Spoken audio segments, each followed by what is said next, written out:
Bom dia, Mato Grosso do Sul!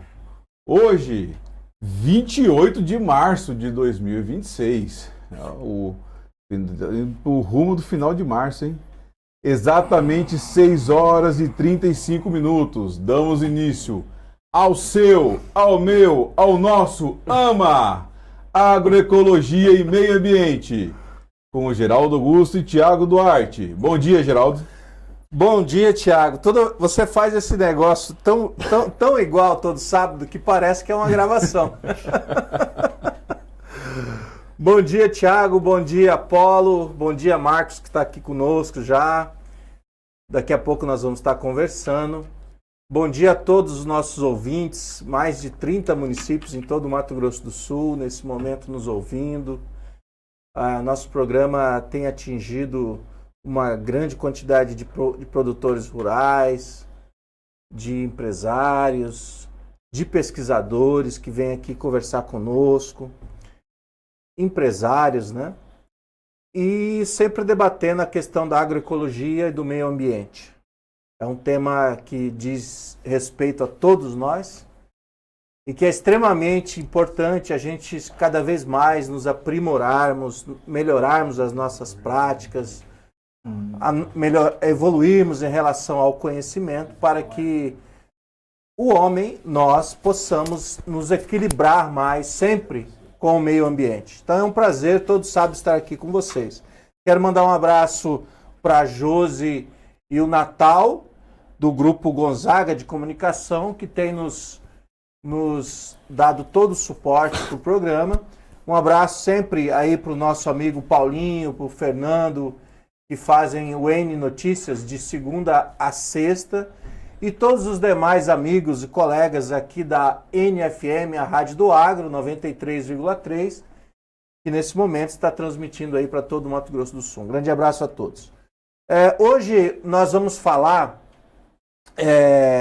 conversar um pouco com o Marcos, que vai trocar assim, experiência conosco sobre a questão empresarial na área do meio ambiente, das suas práticas de conservação, falar do Drive-Thru Ecológico, que é um programa social muito interessante, que cada vez mais a gente tem que conhecer, incentivar, não é? Então são experiências muito legais e que a gente vai estar trocando no dia de hoje. Tiago, você vai falar aí como é que está a questão do clima no Mato Grosso do Sul? Vamos comentar aqui rapidinho sobre o clima, até para a turma ter uma ideia de como vai ser a semana, né? Porque porque eu li, até pelo que está vendo, parece que vem tipo uma onda de calor forte, né? Para esta próxima semana. Tiago, só um parênteses.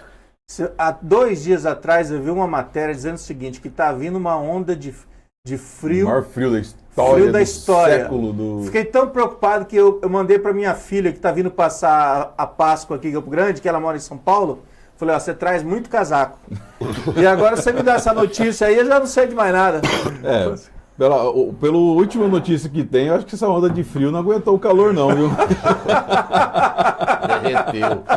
Tô achando que o calor derreteu ela, viu? Mas padrão de outono, começa a amanhecer o dia mais fresquinho e depois no final da tarde tá pegando fogo, né? Não tem jeito. Então, qual a previsão do tempo aqui, falando de Campo Grande e Mato Grosso do Sul e as condições gerais que vão ter, né?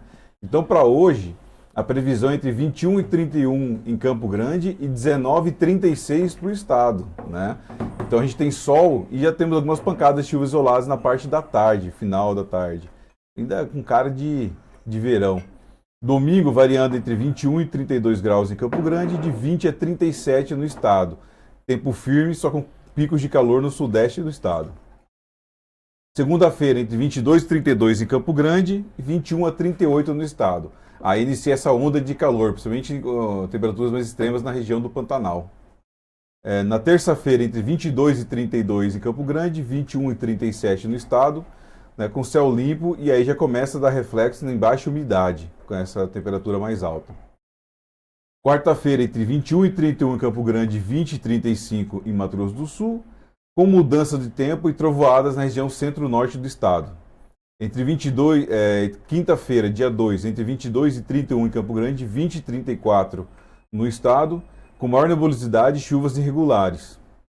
E na sexta-feira, entre 22 e 31 em Campo Grande, 19 a 34 no estado, com sol entre nuvens e temperatura em leve declínio. Então a gente vê aqui que, no geral, no estado, a temperatura já começa a cair um pouquinho. O que é? De 36 para 34.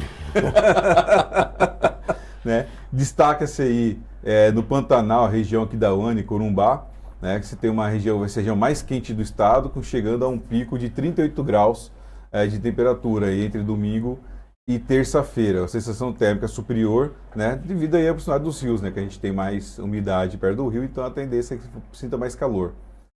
Na região sul e fronteira, ali, pegando Ponta Porã e Dourados, a gente tem uma amplitude térmica maior. Então tem uma variação maior entre o mínimo que inicia o dia e o máximo do final do dia, né? Pegando dias mais quentes e secos até quarta-feira. No leste do estado, região do Bolsão, né? Três Lagoas e Paranaíba, vai ser a região com menor incidência de chuva. O tempo já começa a ficar seco, né? E pode ficar abaixo dos 30%, que são o recomendado aí pela Organização Mundial da Saúde, né? Entre segunda e terça-feira. E na região norte do estado, entre Coxim e Sonora, previsão de estabilidade moderada, né? E a partir de quinta-feira, dia 1º, pode ter maiores volumes de chuvas no estado e vai aliviar um pouquinho o calor que vai ser grande. Então essa é a previsão da semana e essa frente fria eu acho que ela desviou para algum outro lugar e que vai chegar uma onda de calor bem forte. Olha, eu gosto do calor, não posso falar mal não. Também. Bom dia, Marcos. Bom dia, Geraldo. Bom dia estar aqui com você. Bom dia. Obrigado pelo convite aí. Opa, nossa que... Você tem uma voz de radialista já, hein, Marcos? Rapaz, já me falaram assim, isso. Acho que você precisar fazer uns bicos aí. Tô achando que eu vou perder a vaga. Não. Marcos, uma satisfação muito grande estar aqui, né? Eu conversei outro dia com a professora muito amiga. Eu faço pós-graduação ali na UFMS. E conversei com a professora Letícia Couto. Falei, Letícia, eu queria convidar algumas pessoas bem legais para o programa. Ela falou, pô, chama o Marcos da Ecoplantar, que vocês vão ter coisas legais para conversar. Então, queria mandar um abraço aí para a professora Letícia Couto, né? E te agradecer por ter acordado cedo nesse sábado, né? E estar aqui conosco. Maravilha, eu que agradeço. Agradeço a Letícia também pela indicação. A professora Letícia é uma profissional super gabaritada, né? Uma pessoa bem importante para nossa cidade. E vamos que vamos. É isso aí. Marcos, queria que você falasse, a gente tem uma tradição aqui de começar falando um pouquinho da história. Conta um pouquinho da sua história para nós, para a gente conhecer um pouquinho, para os nossos ouvintes conhecerem um pouquinho mais quem que é o Marcos da Ecoplantar. Tá certo. O Marcos, eu sou nascido em São Paulo, mas eu fui criado em Campo Grande, né? A gente veio pra cá, eu era bem pequenininho. E aí, a minha história é assim, eu trabalhava num hotel, aí recebi uma proposta de emprego e fui trabalhar como viajante, como caixeiro viajante. E essa época eu comecei a ganhar um pouco mais de dinheiro do que a gente ganhava no hotel. E aí eu tinha o meu sócio, que era o Rodrigo. Falei para ele, vamos montar um viveiro, né, de plantas. Sempre gostei de plantas, de mudas, de árvores, né? E aí fiz essa proposta para ele, né? Falei, vamos montar um viveiro, como eu estou conseguindo ter esse dinheiro agora. Então aí eu ficava viajando e mandando dinheiro para ele e ele ia montando o viveiro, comprando mangueira, cano. E a gente teve a seguinte ideia. O que acontece? A gente percebia que tinha muita garrafa PET, né? Assim, essa questão da educação ambiental, ela faz tempo que já existe, né? E aí a gente vê que o pós-educação ambiental que é uma coisa que é falha. Então, quando a gente resolveu produzir essas mudas, né? A gente optou, falou, pô, ou a gente compra o saquinho preto lá, né? Que é o comum das mudas e gera mais um resíduo, mas a gente pode aproveitar essas garrafas, essas caixas de leite que estão por aí, né? Então a gente já deixa de evitar um novo resíduo, consegue produzir a muda.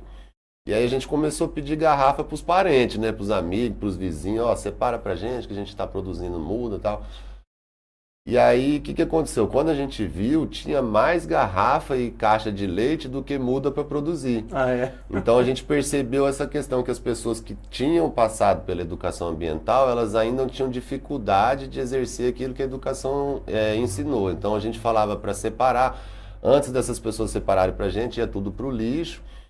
Então a gente viu essa brecha, né? Falou, pô, mas tem tanto material, né? Tem tanta pessoa que já passou pela educação ambiental e ainda assim tem dificuldade em destinar da forma correta.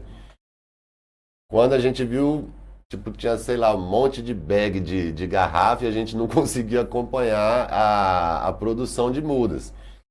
Foi quando a gente percebeu essa questão, né? Falou assim, então as pessoas têm vontade, né, de fazer uma destinação correta, mas às vezes falta algum impulso, algum incentivo.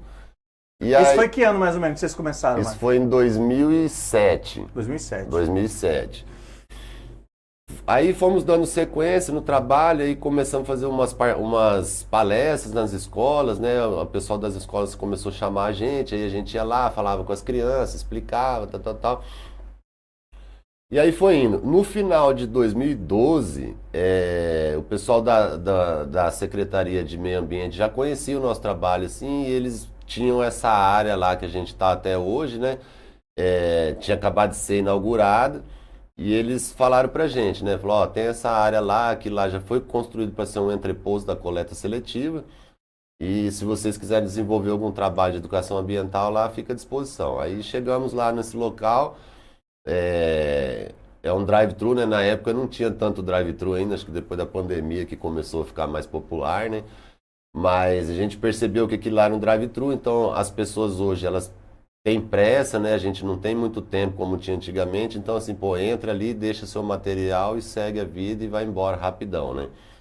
E aí começamos a desenvolver esse trabalho lá, só que... lá era um parque que eu acho que foi arrancada todas as árvores, aí plantaram grama e entregaram um parque que não tinha nenhuma árvore. Como a gente já trabalhava com as mudas, né? Eu falei, não, vamos plantar uma... Só para os nossos ouvintes entenderem um pouquinho, onde é o parque? Ó, o parque é o Parque Linear do Segredo, né? Ele fica ali na região do Jardim Seminário, entre a Mascarenhas de Moraes e a Rua Rio de Janeiro. É aquele parque linear comprido que tem ali, chama Jânio Quadros, né?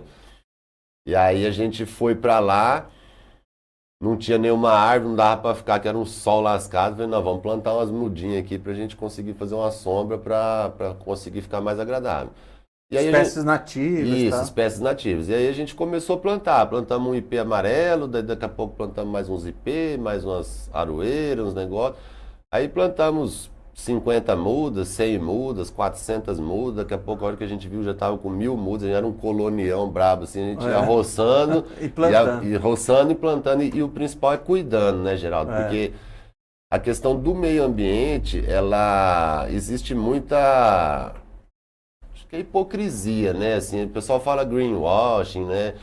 Mas eu acho que tem muita gente que usa, né, esse tema como marketing. Como marketing, principalmente. Com certeza você pode usar como marketing, mas quando você prioriza o marketing e deixa a realidade para trás, fica complicado. Então, a gente vê assim, o pessoal vai, planta, tira foto, depois você pede para ir lá, daqui 6 meses, só tá o palito da árvore. Então, o que a gente fez foi ao contrário, né? Então, assim, ao invés de plantar muito mais, a gente sempre plantou o que a gente conseguia cuidar, né? E aí, de lá para cá, a gente já plantou 40 mil árvores lá nesse parque, já virou uma floresta. Então, hoje a gente tem lá, já tem um avistamento de mais de 93 espécies de pássaros. Aí tem... Plantaram algumas frutíferas também? Sim, nativas? sim. Nesse meio... Tem algumas frutíferas que não são nativas, mas que pode ser usada principalmente para alimentação dos pássaros, né? Então, a gente plantou nessas 40 mil mudas, é bem variado. Então, quanto mais variadas as espécies, melhor para o equilíbrio, né? Então, assim, de lá para cá, a gente conseguiu ter resultados muito interessantes, que a gente nem esperava também, né? Só para me entender, então, Marcos, a Ecoplantar... É uma iniciativa privada, é uma instituição, uma empresa, né? Isso. Da iniciativa privada. E é uma empresa que, ao mesmo tempo que tem essa função de ser empresa, mas ela também tem uma função social muito clara, né? Isso. De além de produzir suas mudas nativas e comercializar suas mudas nativas, ela presta um grande serviço à sociedade, que é estar coletando os resíduos, principalmente garrafas PETs, caixas, é isso? E coletar esse material, e esse material serve de base, inclusive, para o plantio, né? Hoje vocês estão ampliando essa base, além desse material coletado, além do plantio, uma outro tipo de destinação. Geraldo, assim, ó, a gente começou usando esse material para produzir as mudas, né? Certo. Hoje já está diferente. O que a gente faz? Esse material que a gente arrecada, ele é doado para o pessoal da UTR, que são os catadores que trabalham lá na unidade de tratamento de Campo Grande. Então, o que a gente fez? O que a gente conseguiu fazer lá? Meu telefone é o dia inteiro tocando com pessoas falando: eu tenho um air fryer que queimou, eu tenho um papelão, eu fiz uma mudança, eu tô com meu material. Tem um sofá. Sofá a gente não pega. Sofá é demais. Aí tem que ser nos outros ecopontos, né? A gente trabalha... Mas o cara te liga, tem uma geladeira, tem um sofá. Não, geladeira, isso é o dia inteiro. Então, assim, tem material que os catadores usam, aí a gente consegue recolher lá. Mas, por exemplo, sofá, colchão, essas coisas, como aí uma outra destinação. Isso, aí a gente orienta para fazer o descarte em outro local, nos ecopontos, né? Então, assim... O que eu vejo que a gente conseguiu criar uma ponte entre o cidadão que é conscientizado, né, que teve educação ambiental, que tem toda essa orientação, mas que mesmo assim ainda tem dificuldade de descartar da forma correta, e o catador que está lá na ponta, que ele precisa desse material que esse cidadão está me ligando para descartar.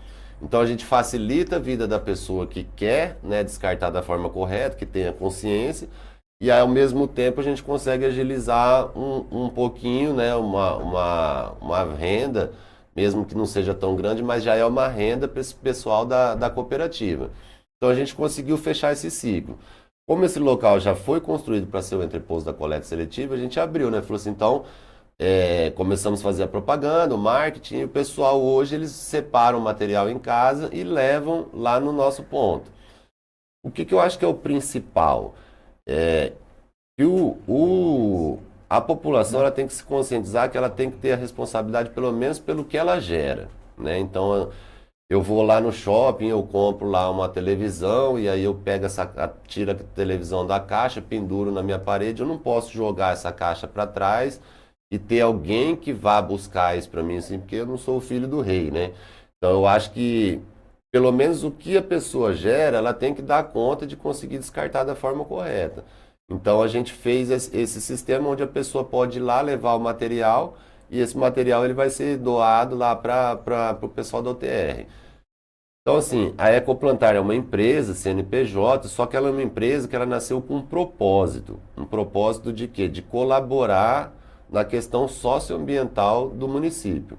Então, eu acho que toda empresa pode ter algum projeto nesse sentido, né? Eu acho que até deveria ter, porque quando a gente se propõe a fazer parte da solução de um problema que é comum, né? Se a gente somar com vários atores, eu acho que o resultado é melhor.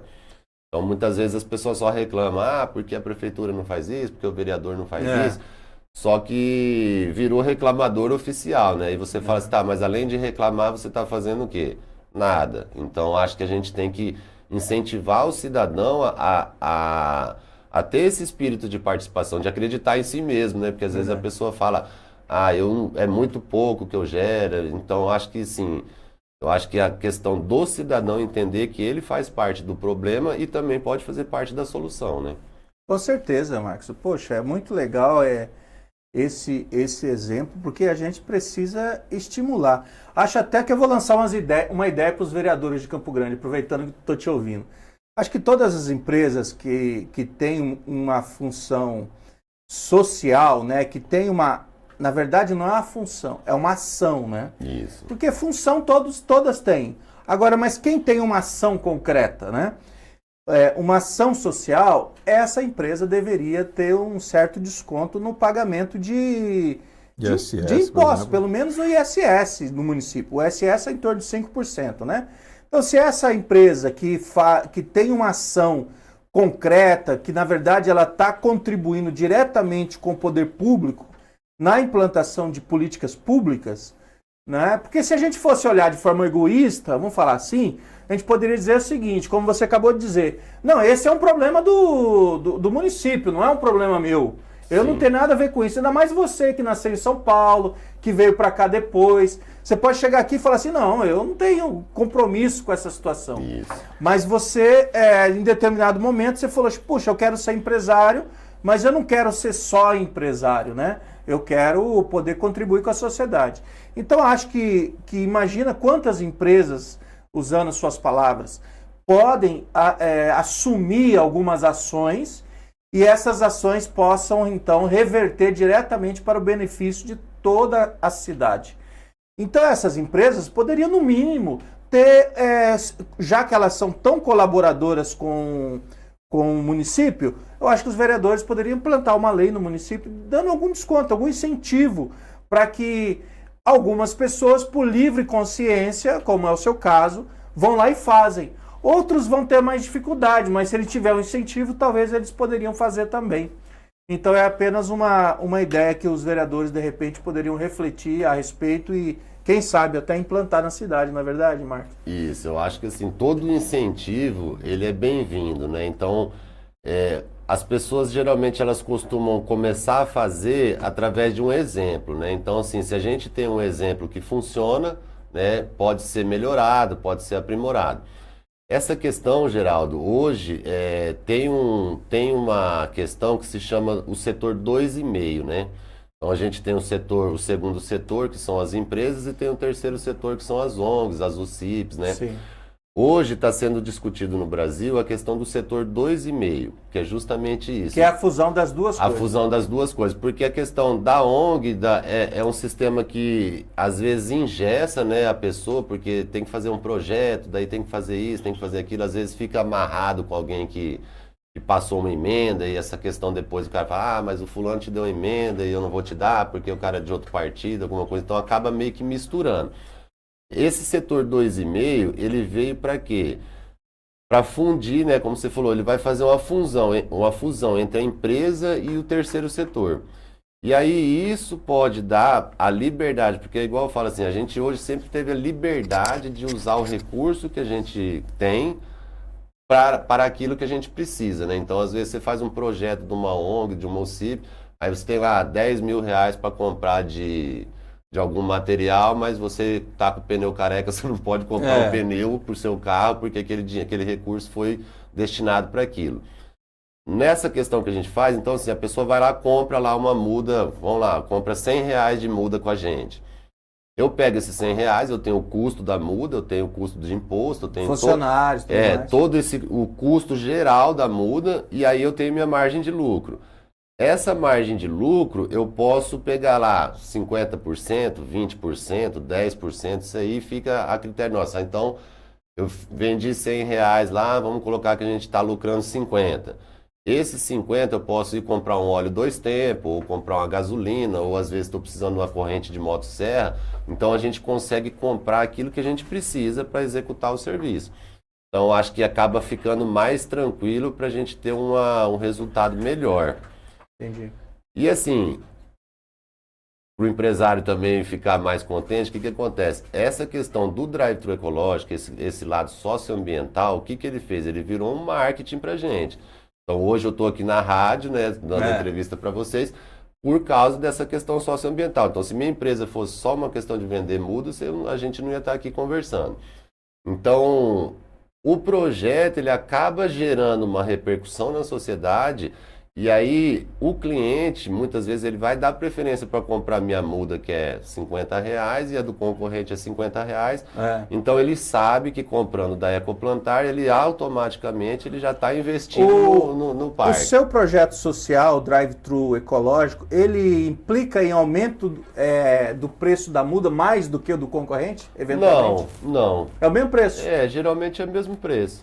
É que a gente tem essa margem de lucro, né, que praticamente é igual o preço dos concorrentes. Lógico, né, pode ser um pouquinho mais barato ou um pouquinho mais caro, depende né, da quantidade e tal. Mas em regra geral, o valor é praticamente valor de mercado mesmo. Muito legal, Marcos. A gente vai para o intervalo e daqui a pouco a gente vai retornar Poxa, muito interessante. É uma experiência inspiradora. Legal. Vamos Tá retornar. Vamos para um pequeno intervalo.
Vou abrir o microfone.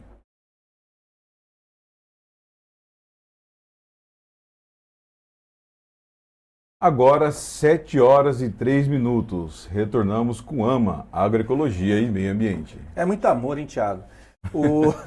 Um abraço aí pro Apolo, que está aqui conosco, né? Pro Raí, pra Letícia, né, Apolo? Que deixa eles acordar cedo no sábado e vir para. O único dia que ele acorda cedo na semana é sábado. Então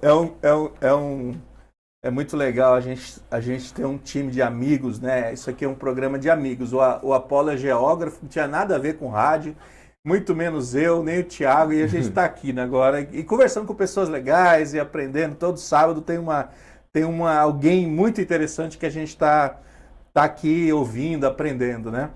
E a gente estava conversando aqui no intervalo com o Eduardo, da Ecoplantar, e ele estava me dizendo das experiências de viveiro. Eduardo, conta um pouco dessas experiências de viveiro, assim. Você estava me contando que você hoje não produz grande quantidade de mudas, você produz sob demanda, né? Porque se você produzir uma grande quantidade de muda, eventualmente não vende aquela muda que fica ali, ela começa a enraizar. Daqui a pouco você tem que usar uma motosserra para tirar a muda do chão, né? Como é que é isso? Geraldo, assim, a Aí questão... já vira desmatamento. Já. Aí você está plantando, vai estar desmatando, né? O viveiro, ele tem grandes dificuldades, né? Assim, é um trabalho muito complexo, né? Às vezes as pessoas costumam ficar pedindo muda, né? Ah, quero muda, me dá muda de graça. Você fala, pô, mas cara, você tem que molhar, você tem que arrancar mato, tem que adubar, tem que fazer... É muito trabalho. É um trabalho bem complexo, né? Fazer o substrato. Isso, então Você hoje está plantando, continua plantando as PETs ou não? Como não, você tá hoje fazendo? a gente planta no saquinho mesmo, porque as PETs estão sendo destinadas lá para o pessoal da cooperativa, né? Então, Entendi. assim, a gente acabou tendo que voltar para o saquinho preto mesmo. E entre saquinho e a experiência de plantar com tubete, por exemplo, o que você prefere plantar no saquinho?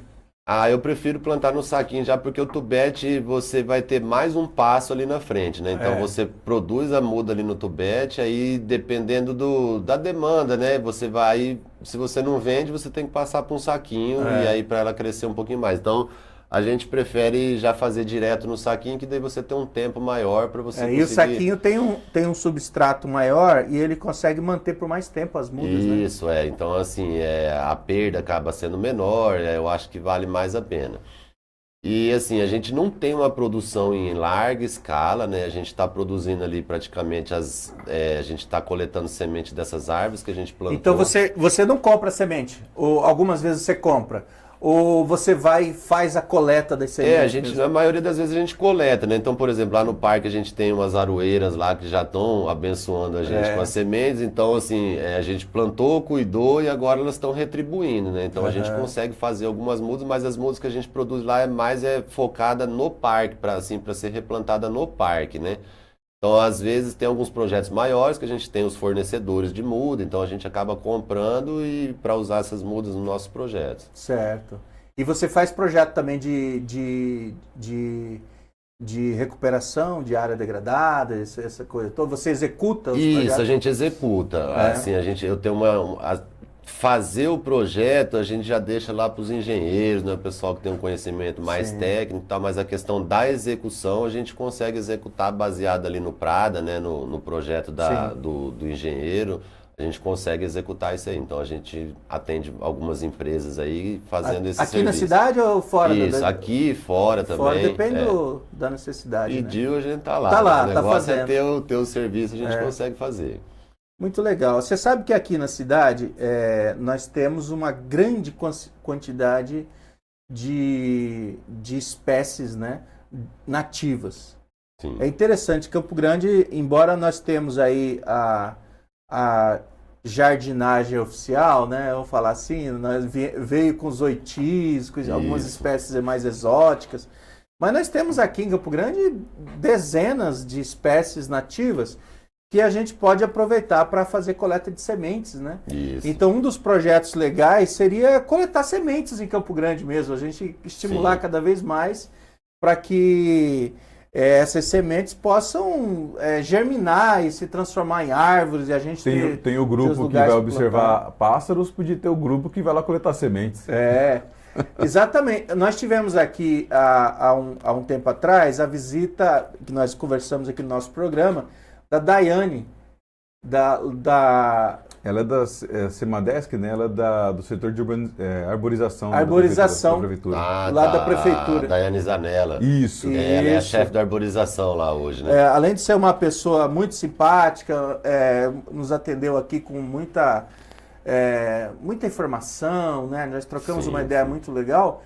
Mas eu acho que esse é um projeto, viu, Daiane? Se estiver nos ouvindo, que a prefeitura pode estar conversando para a gente estimular cada vez mais a coleta de sementes na cidade. Sim, né? mas Geraldo, eu acho que o pessoal do viveiro do viveiro municipal, que é o Flora do Cerrado, lá eles já fazem isso, né? Eu conheço o seu Antônio é um... E ali eles têm um projeto muito legal também, né? Nossa, aquele viveiro lá é muito legal. O projeto deles é muito legal. O seu Antônio, assim, apaixonadíssimo pelas árvores, né? Inclusive lá no nosso projeto tem algumas mudas que foram produzidas por ele, né? Porque nesse meio tempo a Semadur também percebeu a importância do nosso trabalho, e eles falavam, vamos arrumar umas mudas para vocês plantarem aí. E o seu Antônio é um cara apaixonado por árvore, então assim, às vezes ele vai lá, eu falo, ó, seu Antônio, suas filhas aqui estão com 15 metros lá já. Então assim, o município eles já fazem, nesse viveiro da cidade, eles já fazem esse trabalho de coleta de semente e produção através muito legal. das próprias E sementes da tem, cidade. e tem outras instituições, a própria Águas de Guariroba, Guariroba tem um projeto também. Muito legal também. Não sei como é que está hoje, mas no passado eles usavam em parceria com o Viveiro Municipal, né? Sim, não, lá tá muito legal o viveiro. Tá legal. Super bem organizado. Então a gente tem bons exemplos aqui na cidade. Tem sim. Ô Marcos, qual que é o grande desafio de você ter um viveiro?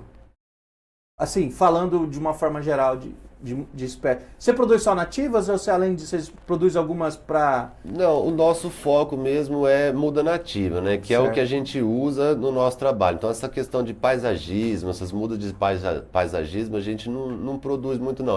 A Ecoplantar, a gente presta serviço de paisagismo também, mas essas mudas são diferentes, né? Então, assim, Sim. quando precisa, a gente tem os fornecedores e compra. As mudas nativas, a gente tem a preferência por quê? Porque a gente usa justamente nessa ideia da gente fazer essa floresta, né? Que é uma restauração de APP que virou uma floresta urbana, né? Então, o resultado que a gente teve nessa floresta que surpreendeu. Porque, assim, eu não sou biólogo, não sou engenheiro florestal, assim, a gente foi fazendo mesmo de curiosidade. E eu acho que através do cuidado, né? Então, quando a professora Letícia esteve lá com a gente na primeira vez, porque a gente estava conseguindo fazer o controle da leucena, né? Então, esse parque que a gente está lá era só leucena, né? Que é um problema grande Onde vocês estão hoje? Isso. Então, lá, a leucena hoje está espalhada, está disseminada na cidade inteira, né? Então, é um problema muito, muito complicado de se resolver.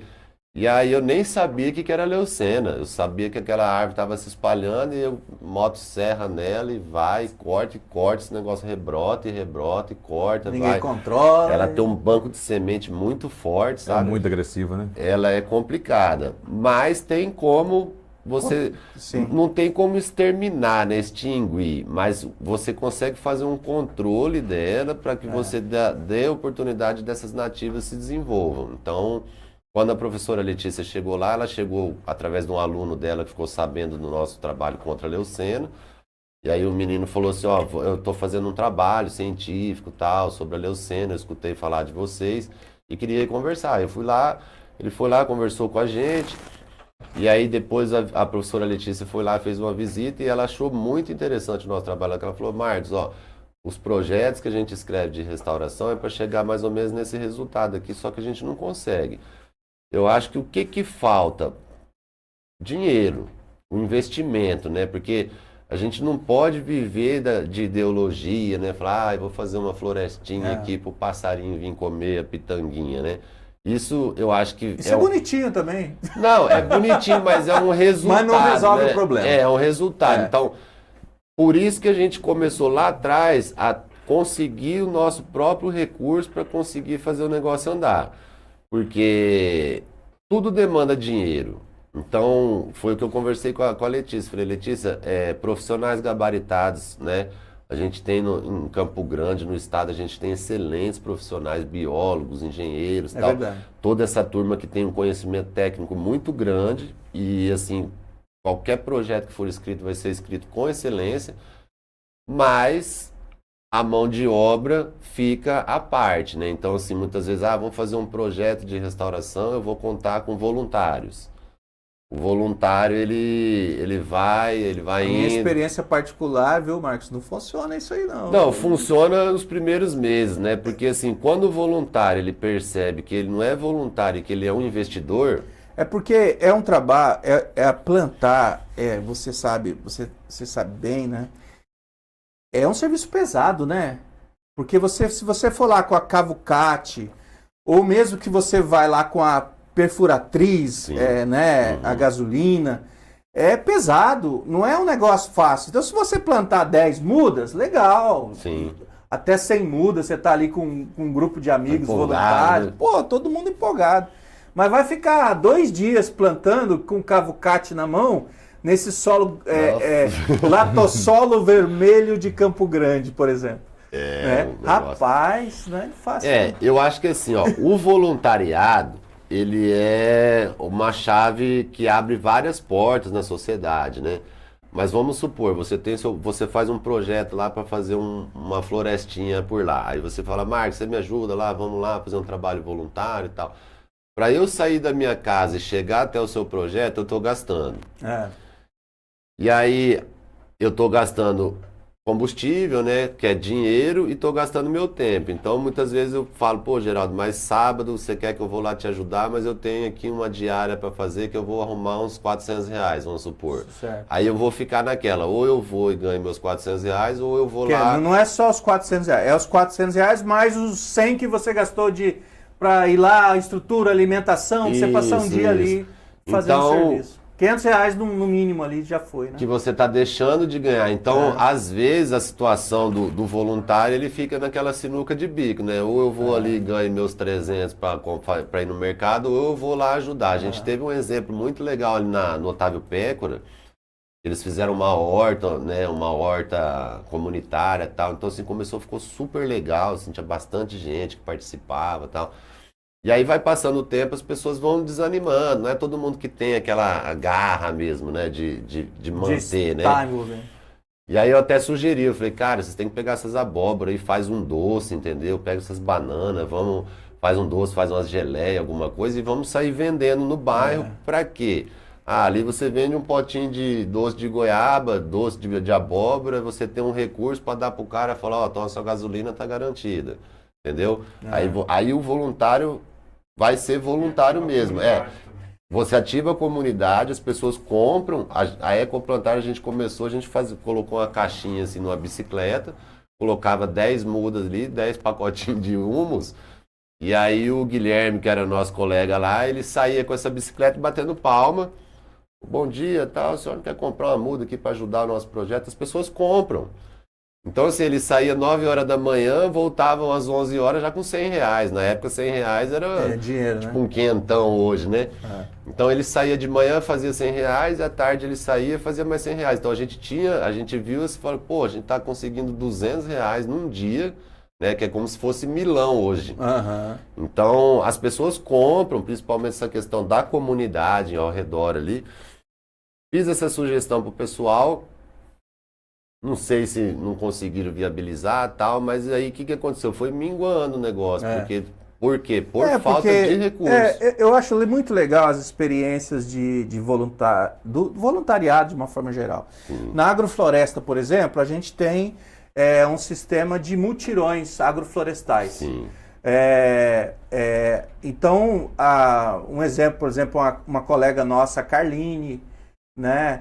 Tem o Sidão também, lá da chácara Mactube, que é fera. Tem uma experiência muito legal. Tem a Ana Paula, lá do Indo Brasil. Tem o Natal, que fica em Rochedo. Tem muitos amigos aí que são da área da agrofloresta, são apaixonados por agrofloresta.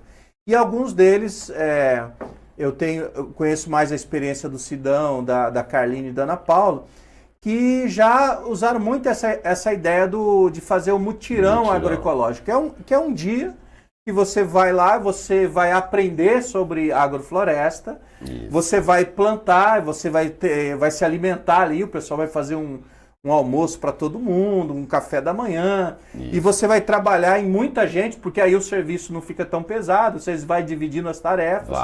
E ao final do dia você teve um dia de educação ambiental. Você pode levar as crianças, você pode levar os adolescentes, todos aqueles que quiserem de alguma forma contribuir com o trabalho.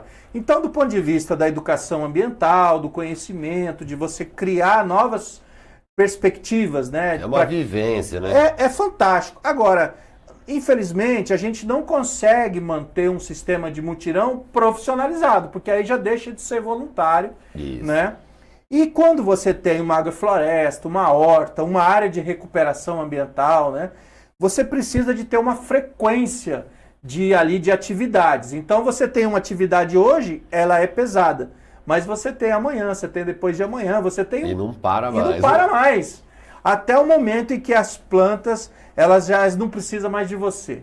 Sorte que a gente está no Cerrado e quando você trabalha com mudas nativas, elas já estão mais rustificadas, elas já se adaptam ao ambiente. Então você não precisa de ter uma manutenção permanente, como se fosse uma jardinagem de plantas ornamentais, né, tudo mais. Então, é legal, assim, essa questão do mutirão, do voluntário, mas a gente precisa, quando vai viabilizar um projeto, ter recurso, né? Ter um recurso que possa pagar o projeto, né, Marcos? Isso, porque senão o seu projeto pode não dar certo por falta de justamente dessas pessoas que vão fazer o negócio acontecer, né? Então, não adianta a gente escrever um projeto lindo e maravilhoso e soltar na mão largar o Léo, né? Falar, se vier, veio, se não vier, não veio. Então, a responsabilidade de manter isso, né? Então, igual o Thiago falou, né? Vai vir essa calorão e tal. Então a gente já tem que saber que, por exemplo, a gente plantou umas mudas aí mês passado, a gente já está sabendo que vai vir, então já tem que começar a se preparar com bomba d'água, alguma coisa assim, para não perder. Então é um negócio muito dinâmico, né? O que eu aprendi nessa questão de restauração, porque, como eu estava falando, eu nunca pensei em fazer restauração, porque eu comecei plantando árvore lá, que é o que geralmente faz. Então muitas vezes assim, um prada, né, uma restauração. O plantio da árvore ele é um item dentro da restauração. Então tem muita gente que confunde, vou fazer uma restauração é o quê? É plantar árvores. Não, a restauração é diferente, é muito mais complexo, né? Então você vai limpar aquela área, é o primeiro item. Aí o segundo item você vai colocar essas árvores lá. O terceiro item, que é o mais abrangente, é a manutenção. Então eu estou roçando ali, eu vejo lá, tem braquiária, tem capim invasor, tem leucena, a gente pode cortar. Mas tem uma espéciezinha de mato ali que está nascendo, que é uma coisa natural, nativa, que você não pode cortar. São os regenerantes. Os regenerantes, exato. Então a mão de obra, ela tem que ser especializada, porque senão você dá uma roçadeira na mão de um cara e fala assim, ó, limpa aqui. O cara vai e leva tudo, corta tudo, entendeu? Então... essa questão da mão de obra especializada, que é uma coisa que ainda deixa a desejar, porque o empreendedor lá, ele fala assim, eu quero, por exemplo, o cara tomou uma multa lá, ele tem que fazer um prada para restaurar. Aí ele faz um projeto lá, o que ele pergunta? Quantas árvores eu tenho que plantar? A pergunta é essa. Aí a pessoa vai lá, são 1.000 árvores. X árvores por hectare. Isso. Aí na cabeça do cara que está contratando, ele fala assim, bom, se eu plantar as 1.000 árvores, tá ok. Aí ele paga para plantar as 1.000 árvores. Então, uma coisa que eu tenho trabalhado agora com os nossos parceiros, eu falo assim, cara, quando a gente for oferecer um trabalho de uma restauração, a gente não tem que basear no número de árvores, a gente tem que basear em metro quadrado. Então assim, porque... vamos supor, em 1 hectare são 1.600 árvores. Aí o cara fala assim, vamos fazer a conta lá. 1.600 árvores, só para explicar para o pessoal que está ouvindo, seria assim, você ter um espaçamento de 3 metros entre linhas e 2 metros a cada muda, numa linha. Aí você tem em torno de 1.600, um pouquinho mais, mudas por hectare. Então muitas vezes... o empreendedor que está pagando isso, ele pensa o quê? Ele fala assim, não, eu vou pagar 1.600 árvores e acabou o problema. Só que não é assim, porque, igual eu falei, a árvore é um item dentro dessa restauração. Então, eu estou tentando organizar assim, então se você tem que restaurar 1 hectare, você vai plantar 1.000 árvores, você vai ter essa manutenção durante tantos, porque daí fica mais claro, né? Porque senão o cara fica surpreso, ele fala assim, mas... eu tenho que pagar as 1.600 árvores, aí vai lá e paga. Aí você chega daqui 2, 3 meses e fala, nós temos que ir lá fazer uma manutenção. O cara fala, mas tem que fazer manutenção também, então tem que fazer um relatório, se for então, ambiental, assim, além da manutenção. Isso, então tem todo um processo. Então vende como se fosse plantio de 1.600 árvores, mas na verdade não é, né? A gente tem toda essa complexidade. 2 anos de monitoramento além disso. Exatamente. Então, acho que a restauração ela tem que ser calculada por metro quadrado, não por indivíduo arbóreo. Senão acaba causando essa confusão, né? Senão o cara paga as mudas lá e fala, não, resolvi meu problema. Só que aí você vai vendo que... e tem essa questão da reposição, né? Porque você planta lá 1.600 árvores, pegando o seu exemplo. Existem vários modos de plantio. Existe esse modo linear que você disse e tem também a nucleação, né? Sim. Que a gente pode falar um pouquinho também. Mas quando você planta lá essas 1.600 mudas, você vai ter uma taxa de mortalidade. Então, se você tiver muito sucesso, mortalidade vai ser 15%, até 20%, Mais ou 10%, se você tiver muito sucesso. Mas se você for um lugar, depende muito do ambiente, né? Um lugar em que você tem um solo muito pobre, você tem muito sol, você tem pouca água, né? Pouca chuva. Então, você pode ter uma mortalidade bem maior do que 20%, podendo chegar a 40% das mudas. Quer dizer, 1.600 mudas, nós estamos falando mais ou menos 500 mudas que você tem que plantar. Exato. Replantar, no caso, né? Replantar. Então, esse replantio começar do zero, né? Daquelas 500 mudas que elas vão ser plantadas, vão ser cuidadas do zero. E isso tem um custo, né? Que precisa ser colocado no papel, né? E às vezes não fica claro, né, para quem está fazendo a restauração ou recuperação, né? Às vezes não enxerga, né, como o Marcos pontuou. Plantou, vira as costas e tchau. E tchau, Não é assim, né? Existe esse critério, tem que fazer esse acompanhamento. Principalmente quando vem de uma questão de multa ou relacionado ao órgão ambiental. Porque você, além de fazer toda a parte do plantio, você fazer manutenção, você tem que prestar contas, né? Então você tem que fazer acompanhamento. E agora está fazendo parte o próprio órgão ambiental, o próprio IMASU, por exemplo, ele coloca ali que você tem que ter um período de manutenção, né? Então, antigamente, eu lembro que os projetos não previam isso, só era plantio. Agora não, você tem ali 2 anos de manutenção, né? Tem uma frequência, cada projeto é um projeto. Tem projetos que são até 4 anos, né? Com relatório semestral.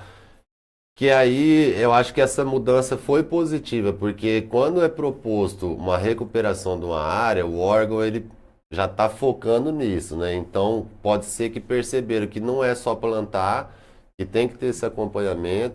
Por isso que eu volto a falar que o metro quadrado restaurado é a melhor forma que tem de mostrar tanto para o contratante quanto para o órgão que o trabalho... E daí, por exemplo, se morrer essas mudas, a gente já sabe que esse metro quadrado já está incluída a reposição. Sim.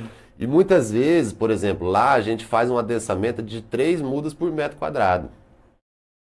Aí o pessoal fala assim, nossa, mas é muita muda. Mas olha só, eu vou plantar 3 mudas por metro quadrado. Eu vou ter que ter muita sorte, né, e capacidade técnica para essas 3 mudas vingarem. Vai ser difícil. Então é melhor você plantar mais... Entendeu? Mais adensado porque você consegue ter um controle maior no capim, né? Porque você vai ter um sombreamento maior. Então isso foi um detalhe também que a professora percebeu lá, que eu falei assim, cara, eu prefiro plantar 3 no metro quadrado para a gente ter uma para perder e se não perder a gente vai ter um sombreamento maior e esse sombreamento vai combater o mato. Que aí você começa a diminuir o valor da manutenção. Se você plantar uma muda aqui, a outra lá, o que vai acontecer? Em volta delas, esse mato vai subir. E o valor da manutenção vai ser mais caro, né? Na verdade, a maioria dos projetos que tem no estado aí de recuperação de áreas degradadas, eles são áreas que têm braquiária. Sim, né? Isso. E a braquiária, ela foi feita para ser resistente, né? Ela foi desenvolvida e aprimorada pela Embrapa, né? Que é uma planta africana, mas aprimorado pela Embrapa, para ser resistente mesmo. E aí você vai lá com enxadinha, você dificilmente vai conseguir. Então, se você ficar aplicando defensivo, né, herbicida, aí é outro problema que você começa a criar também. Então, essa ideia de você ter um sombreamento, ou seja, a braquiária, ela precisa de sol. Se ela estiver na sombra... O interessante que você comentou, dos projetos de PRAD que eu toquei, normalmente, quando você faz, você já coloca mais ou menos a ideia de 15% a 20% às vezes de perda, né? Então você já define isso no projeto, ou o projeto já vem normalmente com isso. Normalmente eu já planto tudo. Eu já pego o excedente a 10%, então já planto com 10% a mais. Tudo, Porque essa questão que você disse da maior concentração de densamento favorece, né, a manutenção. Outra, você já aproveita a mão de obra. Já né? tá ali, então já tá no campo já, né? E outra, como você plantou mais, então a chance de você chegar próximo ao final do projeto com o número pensado é mais fácil, mais simples. Fácil. Então, o potencial de sucesso aumenta muito, né? E diminui os custos, porque se você toda vez tiver que ir lá plantar, né? Então associa tudo isso, então tá certíssimo. Essa metodologia para a gente está sendo bem interessante, porque exatamente isso que você falou, né? Então, se eu tenho que chegar lá no final do projeto, eu tenho que estar com 1.600 mudas, porque a muda, o valor da muda, ele não é o mais caro dentro da restauração, né?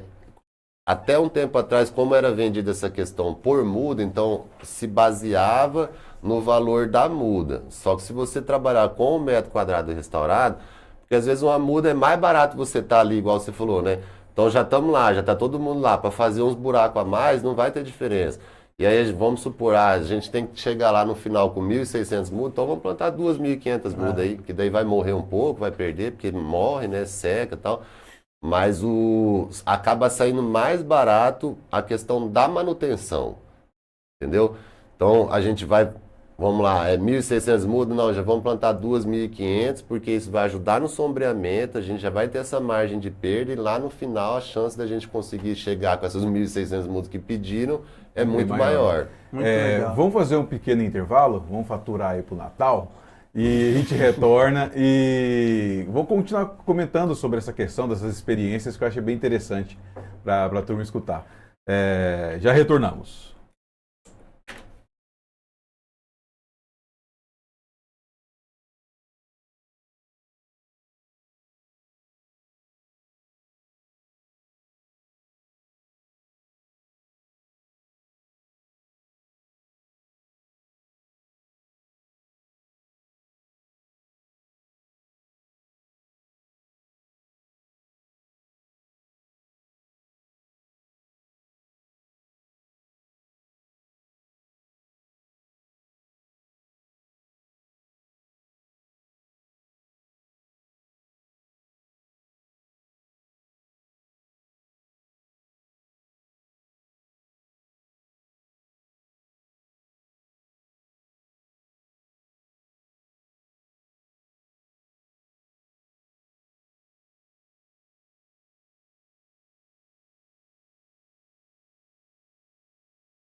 Abrir o microfone.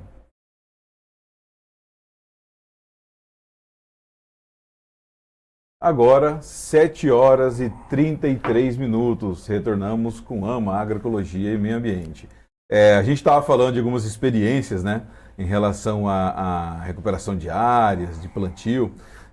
Tem uma minha que, num desses trabalhos que estava fazendo, fizemos os plantios, estava acompanhando a manutenção, e quando a gente saía para dar o intervalo, para retornar da manutenção, alguém te deixou uma pessoa lá para vir acompanhando, dando uma olhada e avisando para a gente como estavam as coisas. Aí a pessoa ligava e falava, olha, arrebentaram a cerca e soltaram o gado lá dentro. Nossa. E foi umas 3 vezes. Aí fizemos um boletim de ocorrência, tudo, né? Passamos pro proprietário, mas foi uma situação meio complicada. Chegou da polícia lá por causa dessa questão. E às vezes a pessoa não entende. Ah, você está tirando o meu acesso à água, porque na beira do rio. E não é isso, né? A ideia não é essa. E foi talvez então foi uma falta de comunicação entre o proprietário e o vizinho para poder chegar num consenso. Mas essa é uma das coisas que acontecem, né, quando a gente mexe com restauração. Você trabalhar com restauração cada situação é uma situação. Eu lembro que uma vez eu fui contratado para fazer uma restauração no interior da Bahia, com divisa da Bahia com o estado de Goiás, na verdade, né? E aí eu pedi um técnico, foi para lá, ficou lá. E passou uns 15 dias, ele me ligou, falou, já, isso aqui não tem jeito não de fazer, porque é um talude de 30 metros de altura, inclinado assim com 45 graus. Nossa. E tem que recuperar esse talude, não sei nem como é que faz isso. E aí o proprietário lá era uma hidrelétrica, me ligou e falou assim, ó, mandou uma foto para mim com o cara com a reto escavadeira dentro da água, jogando óleo. Olha só, e o problema todo que ele estava causando. Aí eu sei que eu tive que aprender a fazer na marra também. Eu não sabia não, daquela situação ali era nova. Então, cada PRAD é um PRAD, né? Cada recuperação que você tem, ela é diferente da outra, né? Cada área vai ter uma peculiaridade diferente, né? Então, às vezes você... vamos fazer um prado na fazenda tal. Aí você chega lá, você não consegue chegar com o carro, aí você tem que carregar tudo, você tem que andar 1 quilômetro levando o carrinho na mão, porque você não consegue andar, e leva a máquina, leva...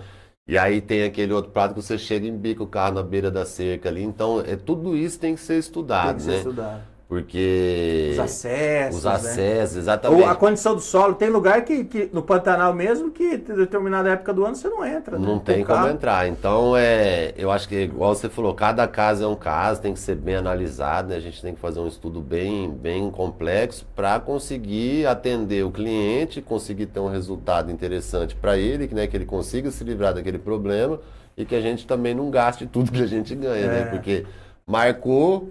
toma Pix prejuízo. para tudo quanto é lado, a hora que vê, você está com prejuízo e isso acontece muito.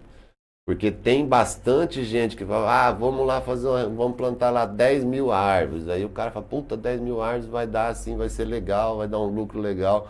Só que aí chega lá, você tem que andar 2 quilômetros levando as coisas, e isso aí você fica, um serviço que você demoraria 1 semana, você vai ficar 1 mês lá. Com equipe, com alimentação. Isso é um custo alto, né, o custo. Então tem que ser bem pensado, bem organizado para a gente conseguir fechar o negócio com a pessoa que precisa, né, porque não pode ser um valor também muito absurdo, porque a gente tem que respeitar também o dinheiro deles e conseguir atender e ter um resultado interessante, né. Eu tenho até para compartilhar uma experiência parecida com essa que você está dizendo. Eu fui contratado uma época para fazer recuperação numas nascentes ali na região de Ribas do Rio Pardo. Sim. Naquela região. Tem a hidrelétrica que é Mimoso, que fica ali no Rio Pardo, né? E ali a mais ou menos 20 quilômetros do entorno da hidrelétrica tem uma quantidade grande de nascentes. E aí eu olhei e fiz um orçamento pelo satélite. Maps. Satélites. Nossa. Aí falei, não. Aí quando eu cheguei lá, como é que você chega nessas nascentes? Aí o que você está falando. É complicado. Como é que chega nessas nascentes? Rapaz, aí você sabe que você está fazendo serviço para tomar prejuízo porque você já fechou o contrato. Aí dá um desgosto, né? Aí que o filho chora e a mãe não vê. Né? Verdade. Eu já tive casos de empresas que me pediram um orçamento, né? Mas a gente tem que fazer esse orçamento, assim, tipo, a pessoa me ligou 9 horas da manhã para plantar 10 mil mudas lá no Chapadão do Céu, né, no Goiás. E aí eu falei, não, vamos montar esse orçamento. Aí 2 horas da tarde a pessoa já queria o orçamento. Falei, não, pô, mas a gente não pode fazer um orçamento assim, né? O certo é o quê? Eu ia até o local Sim. para ver como é que justamente essa questão de acesso, essa questão toda de... As E condições aí- do solo, né? e aí essa senhora, ela acho que ela tava meio apurada, deixou para última hora e tal, e começou a me impressionar. Eu falei assim, olha, eu acho que então, se for para começar nessa pressão, acho que é bom eu já vou declinar agora, porque eu não tenho como fazer um orçamento por satélite, né? Que aí você vê a imagem. Aí eu pedi umas fotos para ela, eu falei, me manda umas fotos do local. Aí isso aí era mais ou menos em agosto, e ela me mandou uma foto de janeiro.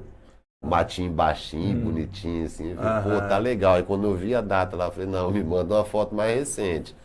Aí, aqueles 2 metros de altura. napiê, né? Que lá cresce. Rapaz, quando ela me mandou a foto, eu falei, tá vendo? Por isso que a gente tem que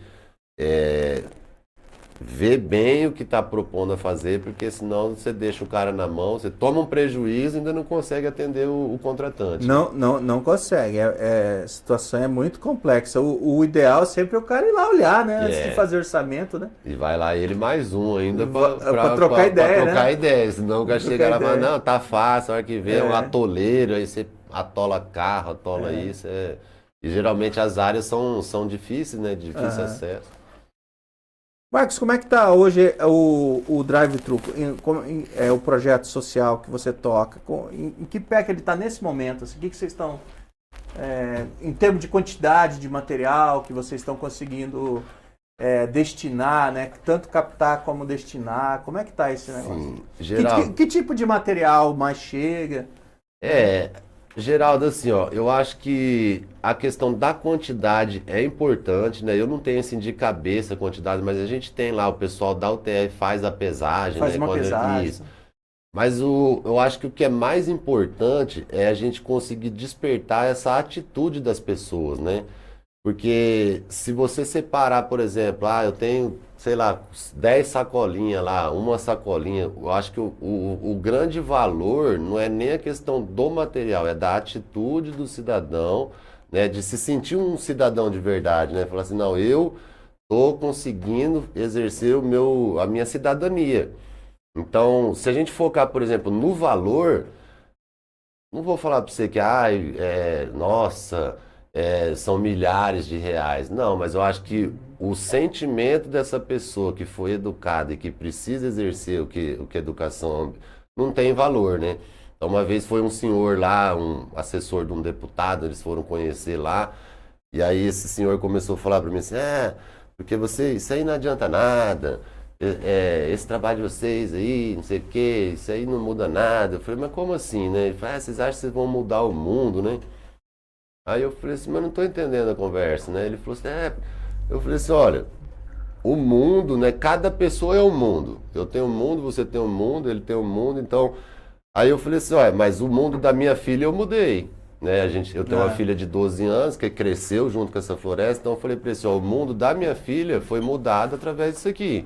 Então ela cresceu separando material reciclável, ela provavelmente não vai, né? Na adolescência a gente não sabe, né? Se viram, mas provavelmente ela vai continuar fazendo isso. Vai seguir o exemplo do pai, com certeza. Meus netos provavelmente vão ter. Então houve essa mudança no mundo dela e no meu. Agora no do senhor, não, porque o senhor não está fazendo nada. Aí eu falei assim, o senhor está falando de lixo, né? Eu falei, o que é o lixo? O lixo. Eu falei, não, mas o senhor nem sabe o que é lixo. Aí ele falou assim, o lixo é as coisas que sobram de casa. Eu falei, não. Na minha casa a gente não gera lixo, porque o que acontece? Se na sua casa ainda tem lixo, é porque o senhor não foi educado. Porque o que acontece? Você tem um material reciclável e você tem um material orgânico. Orgânico que vira adubo. O lixo é criado quando? Quando você mistura os dois. Se você não misturar o orgânico com o reciclável, não existe o lixo. Então eu falei para ele, se o senhor parar de misturar o orgânico com o reciclável, na sua casa não vai ter lixo. Aí ele deu uma olhada assim, porque muitas vezes não tem, né? Assim, o raciocínio é que essa questão vai automática, né? O pessoal também mais antigo já era um senhor, né? Mas eu falei para ele deu uma chocada assim, e falou, não sei se entendeu, se não entendeu, mas assim... Ele entendeu. Ficou claro para ele que assim, não é questão, o lixo. Aí você pergunta o que é o lixo, a pessoa não sabe. Ela fala assim, então... Aí eu falei, se você deixar o orgânico de um lado e o reciclável do outro, não tem lixo. Então É muito legal isso que você está falando, Marcos, porque é um pensamento relativamente simples, sim, mas que ninguém caiu a ficha. Muita gente não caiu a ficha. muito automatizado, não caiu né? a Fica ficha. automático, né? Ou seja, tudo que a gente produz de resíduo, se nós conseguirmos separar os resíduos, vamos pegar tudo que é sólido, então, papelão, garrafa PETs, as embalagens, né? Isso. Muitas embalagens que a gente pega no Bastante. supermercado, sacolinha de plástico.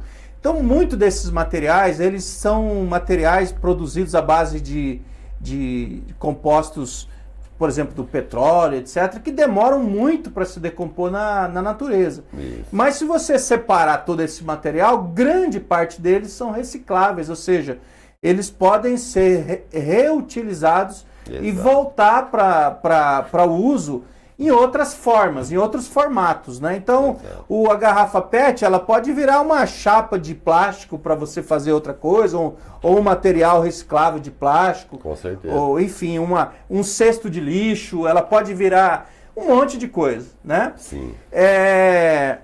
E todos esses materiais, seja o papelão, né, seja a sacolinha, todos eles são recicláveis. E já a outra parte do que as pessoas chamam de lixo, que são os orgânicos, ou seja, tudo aquilo que sobra de alimentos, que sobra de frutos, quanta comida, né, é jogado fora numa casa, né, Grande porque estraga, fica ali, desperdiçou. Todo esse material, a natureza agradece se você souber utilizar, né, porque ele Exato. pode virar um adubo orgânico, né, ele pode se decompor rapidamente na natureza e ajudar a criar, entre aspas, uma árvore. Exatamente. Então, poxa, é só a gente entender melhor como é que funciona esse sistema, né, Marcos? Eu acho que a civilização que foi deixando o natural para trás, né? Então, igual você falou, pô, uma casca de... Eu lia o gibi do Cascão, do Cebolinha e tal, e quando o Cascão jogava uma casca de banana no chão, ele era criticado. Ah, o Cascão é um porco, é um relaxado. Pô, mas ele tava jogando na grama a casca de banana que vai virar um adubo para aquilo lá. Então, o natural é esse, né? Mas essa questão, não sei se é comodidade, né? Assim, joga tudo aqui mesmo, a gente paga a taxa do lixo para pegar o lixo, entendeu? Então, mas eu acho que essa época, né? Essa era que a gente está vivendo, essa turbulência toda doida, é a era da informação, né? Então, assim, esse senhor que eu falei, ele não tinha essa informação. E provavelmente ele cresceu lá com o pessoal falando lixo, não parou para raciocinar e hoje a gente consegue ter, através dessa informação toda que a gente tem, a gente consegue fazer uma transformação através do pensamento. Então, eu acho que a chance da gente conseguir evoluir hoje é mais fácil do que 20, 30 anos atrás, E né? Marcos, você falou uma coisa interessante, que, por exemplo, a pessoa pega e mistura todo o lixo, porque paga a taxa do lixo, então vou largar do jeito que for e leva. Quando você separa o lixo, você aumenta a eficiência, você tem a melhoria na questão da coleta e, lógico, ambientalmente é interessante. Quando você parte para a reciclagem e se reorganizar em relação aos resíduos, você vai para um outro item, que é você gera menos resíduos, a geração do resíduo, menos necessidade de aumento de estrutura, e você vai acabar barateando o sistema de gestão também, né? Exato. E as pessoas às vezes não enxergam isso. Não. Que no final, a sua desorganização ou não achar relevante essa questão, no final bate no bolso. Porque depois é aquela briga da taxa do lixo, sei lá o que, sei lá o que. Mas isso está diretamente relacionado à forma que você trata também o lixo. Sim. Né? Como você trata ele como lixo e não como um resíduo e não se organiza para melhorar essa gestão, né?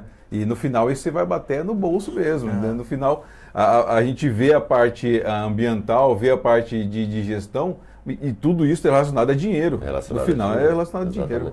É porque eu acredito assim, né? Do micro ao macro, né? Então as pessoas às vezes eles querem projetos gigantes, mirabolantes, que não dão certo, porque na base tá falhando.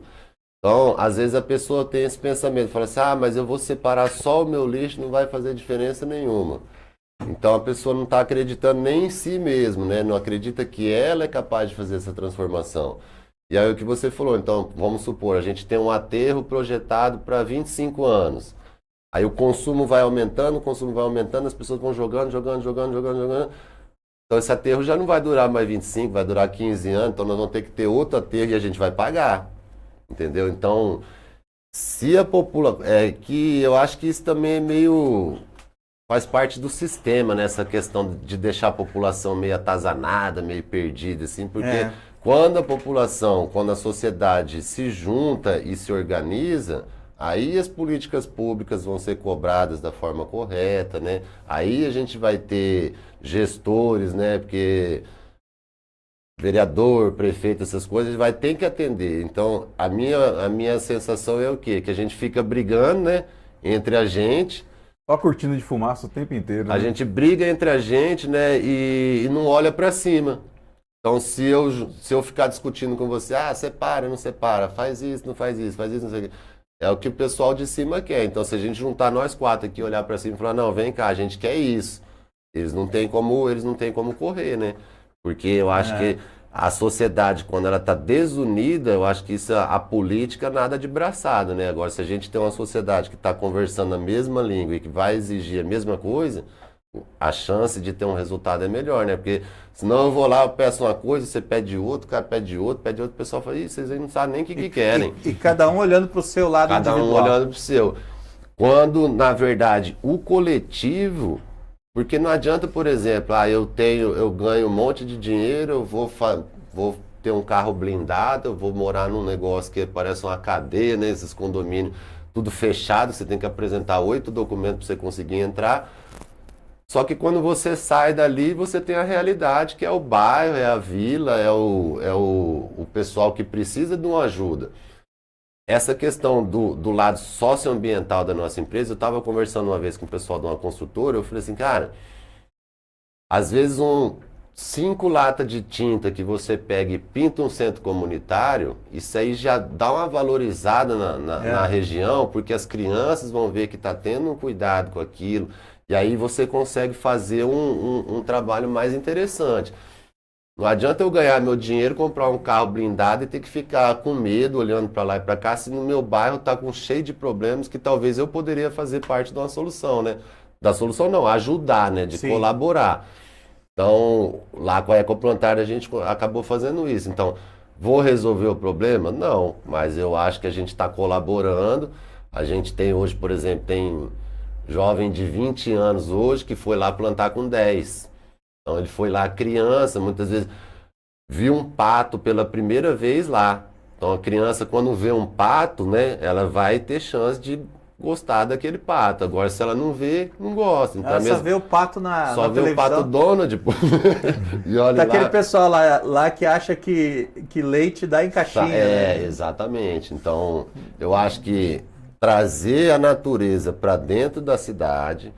Porque não adianta você querer conscientizar lá na Amazônia, né? Porque a população lá é muito baixa, a população está na cidade. Então, se a gente conseguir trazer a natureza para a cidade e as pessoas da cidade terem essa experiência, né? E aí tem a chance de gostar disso, aí a gente vai ter pessoas que gostam e que vão fazer alguma coisa. Muito legal. Poxa, muito legal essa conversa com você, Marcos. Gostei muito das suas experiências aí. E a gente está falando de muitas coisas, né? Falamos aqui de Leocena, falamos aqui do aspecto social da empresa, estamos falando agora de resíduos sólidos urbanos, que é uma política toda complexa que recentemente deu uma briga na Câmara Municipal para aprovar a taxa que o pessoal chama de taxa do lixo, né? Uhum. Então são vários temas que são de interesses diretos da sociedade, né? E que o legal é conversar com você, Marcos, porque a gente não está conversando na teoria. Conversar com você, a gente tá discutindo questões práticas. Ou seja, quais são as soluções para essas questões, seja de combate à leucena, seja de produção de muda na cidade, seja de destinação correta dos resíduos. Então, são questões práticas que você está fazendo na Ecoplantar, né? E que esses exemplos, então, eles precisam ser cada vez mais levados para a sociedade, as pessoas têm que participar. Eu não sei se vocês têm lá na Ecoplantar hoje uma relação com as escolas, né? Com esse pessoal das escolas, se tem, como é que está isso, né? Como é que está os ecopontos em Campo Grande? Então, eu não sei como é que está funcionando. Eu sei que quando surgiram os ecopontos foi muito interessante, porque a pessoa tem nós estávamos falando do negócio do sofá, da geladeira, Isso. né? Então as pessoas, tem algumas coisas que são muito difíceis de você destinar. Como é que você coloca um sofá ali na sua calçada para o pessoal do caminhão levar? Pô, é difícil. Como é que você coloca uma geladeira lá? Não tem Então não tem como, mas então o que você faz com esses materiais? Infelizmente, a gente tem conversado com alguns pesquisadores, você chega lá nos córregos das cidades, na beira dos córregos, está lá o sofá, está lá a geladeira, está lá uma cadeira, está lá esse material, né? E aí o objetivo desses ecopontos foi justamente recolher. Como é que está funcionando essa questão dos ecopontos na cidade hoje? Está funcionando bem ou ainda precisa aprimorar? Geraldo, eu acho que assim, no geral funciona bem, entendeu? A gente usa lá, porque muitas vezes o pessoal vai levar o material reciclável, aí leva MDF, né? E também não vou fazer o cara perder a viagem dele. Então, assim, então a gente acaba recolhendo. E eu sou um usuário desses ecopontos, então, assim, funciona bem, entendeu? Eu acho que poderiam ter mais... mais... Você lembra quantos tem em Campo Grande, mais ou menos? São 5, se eu não me engano. Eu também uso, acho bem organizado. Pelo menos bem organizado, assim. O pessoal gosta de reclamar, mas assim, funciona, você parte, resolve o seu problema. Eu acho que assim, o que poderia melhorar de repente são mais quantidades, né? A gente tem uma cidade de quase 1 milhão de habitantes. Ampliar o número de ecopontos da cidade. Eu acho que seria interessante, porque quanto mais pontos tiverem, é melhor. Agora... Eu acho que também falta um pouquinho de propaganda, né? Apresentar para as pessoas. Mas eu acho que os ecopontos, Thiago, eles não conseguem atender a demanda é tão grande. Não deve atender mesmo, não. Que se fizer propaganda, teria que aumentar a quantidade de ecopontos. Teria que estar associado às coisas. Eu acho que a quantidade. Aí eu vejo assim, vamos supor, aquela situação ali perto do Shopping Norte-Sul lá, né? Que o pessoal joga lá, limpa, né? Muitas vezes... O cara tá fazendo uma obra na casa dele lá, aí quebrou uma parede, não dá nem uma caçamba, aí passa um carroceirinho daquele, o cara falou, bicho, eu te dar 10, aí você leva pra mim esse negócio. Aí o cara pega e leva lá e joga na beira do córrego. E aí tem esse ponto do Norte-Sul lá, é recorrente, sempre tem. Aí eu vejo as pessoas falando, vamos prender... Vamos multar, né? O cara tá com a pampa velha lá que nem placa não tem, aí vai multar como? Vamos prender, vai prender um cara desse. Primeiro que não tem juridicamente, você não pode prender, né? Mas você vai poder dar uma canetada. E aí fica aquele burburinho, porque isso, porque aquilo. Eu não sei, eu já tenho uma visão diferente. Falo assim, poxa, mas se todo mundo tá jogando esse material aí, vamos olhar pelo lado positivo, pô. Esse é um lugar pra gente fazer mais um ecoponto. Entendeu? Vamos abrir aqui, abre um espaço, coloca aqui umas caçambas, ou fala pro pessoal, não, já tá jogando aqui, joga aqui.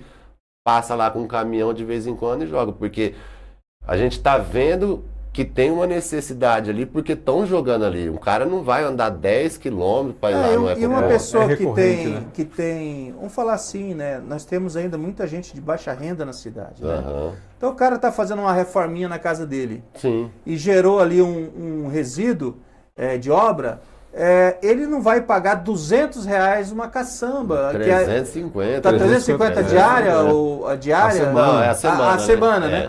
Pô, mas é dinheiro pra caramba, mesmo que seja a semana, 350. E aí às vezes não tem um veículo para levar. Para levar, então o que o cara faz? Ele vai pagar o carroceiro.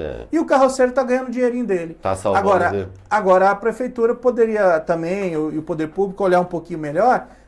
Gostei dessa sua visão, ou seja, é uma oportunidade, bota um ponto ali para recolher e faz um ecoponto novo, né? Marcos, nós estamos chegando aí os nossos finalmente. Eu queria que você falasse um pouquinho, deixasse o contato da sua empresa, tá? As pessoas que querem muda, as pessoas que querem fazer uma visita e conhecer e contribuir com um drive-thru ecológico. Legal. Fala um pouquinho da sua empresa, deixa os seus contatos. Tá. Para todo mundo. Você tinha perguntado das escolas, né? Então, assim, lá a proposta nossa é justamente uma restauração comunitária. Então, assim, eu já perdi a conta de quantas mãos plantaram essas árvores que estão lá. Então, assim, as escolas vão lá, a gente planta com eles, porque já para ter esse envolvimento mesmo, que eu acho que a participação no negócio é interessante. Voltando a dizer, essa área que a gente está, ela é uma área, é um parque municipal, é um parque público, então ele é tão meu quanto seu, quanto de vocês todos, entendeu? Assim, não tem que ter autorização para ir lá, pedir para ir lá, os portões sempre estão abertos, a gente abre de segunda a sábado lá, das 8 às 18. Pode ir levar o material, se quiser levar a criança para passear, para conhecer, isso aí é aberto, tá? O nosso contato, a gente tem o meu telefone, né, que é 993089593. Temos o Instagram. 993089593. Isso. Aí a gente tem o Instagram, né, que é Ecoplantar LTDA. Se ele é TDA, nunca mais consegui tirar depois que eu coloquei lá, mas esse é o nosso Instagram. E assim, fica o convite para todo mundo que quiser participar, para quem tem vontade, né, porque muitas vezes o pessoal fala pra gente, mas vocês têm que fazer mais propaganda, mais isso, mais aquilo. Mas eu falei, cara, se eu fizer propaganda, nós vamos encher de gente aqui que não sabe nem o que está fazendo. Então, eu acho que a gente tem que pegar essas pessoas que têm essa consciência, né, que não perderam, né, a consciência, e fazer essas pessoas serem os multiplicadores. Senão a gente fica com um monte de gente tentando explicar, fica difícil. Perfeito, Marcos. E dizer assim, se você tem uma ideia legal, uma ideia social como essa que o Marcos teve e criou o drive-thru ecológico, você pode procurar uma pessoa como o Marcos, que tem experiência, você pode trocar ideia com o seu professor, você pode trocar ideia com um amigo que já tem alguma experiência e tentar viabilizar o projeto. Né? Acho que, com certeza, pela generosidade aqui do Marcos, pela essa consciência social que ele tem, né? Chegar alguém querendo te ajudar, querendo somar, querendo construir algo, com certeza, com certeza está aberto sempre a contribuir. Então, Marcos, muito obrigado pela sua experiência que você compartilhou conosco. O seu exemplo é muito legal, eu acho que são pouquíssimos, infelizmente, que têm essa sua atitude, né, de vestir a camisa, né, e olhar para a sociedade não como reclamar e cada um, tudo é culpa do Estado, da prefeitura, mas fazer alguma coisa também, né? Então, esse seu exemplo é muito importante, principalmente para as crianças, para os jovens, para quem está aí precisando de bons exemplos. Né? Então, muito obrigado por você compartilhar essa sua experiência conosco. Pessoal, quem puder ajudar e comprar mudas do Ecoplantar, conhecer o viveiro, ir lá conhecer as mudas nativas, transformar o Ecoplantar no maior exemplo de produção de mudas do nosso estado. E quanto maior, melhor, para produzir bastante, para a gente plantar bastante, né? Sim. Então, muito obrigado, viu, Marcos, por essa sua experiência compartilhada aqui conosco. Agradecer os nossos amigos aqui, os parceiros, né, de sempre, mais uma vez, né, o Apolo e o Thiago, o pessoal a Josi, né, e o Natalino, do Grupo Gonzaga de Comunicação, e os nossos ouvintes em todo o Mato Grosso do Sul. Deixa aí nos nossos vídeos, no YouTube, as suas sugestões, inclusive de entrevistas, né, para que a gente possa estar sempre trazendo alguém interessante, como trouxemos aqui o Marcos no dia de hoje. Muito obrigado a todos. Muito obrigado a todos e nos despedimos de AMA Agroecologia e Meio Ambiente. Bom final de semana. Maravilha.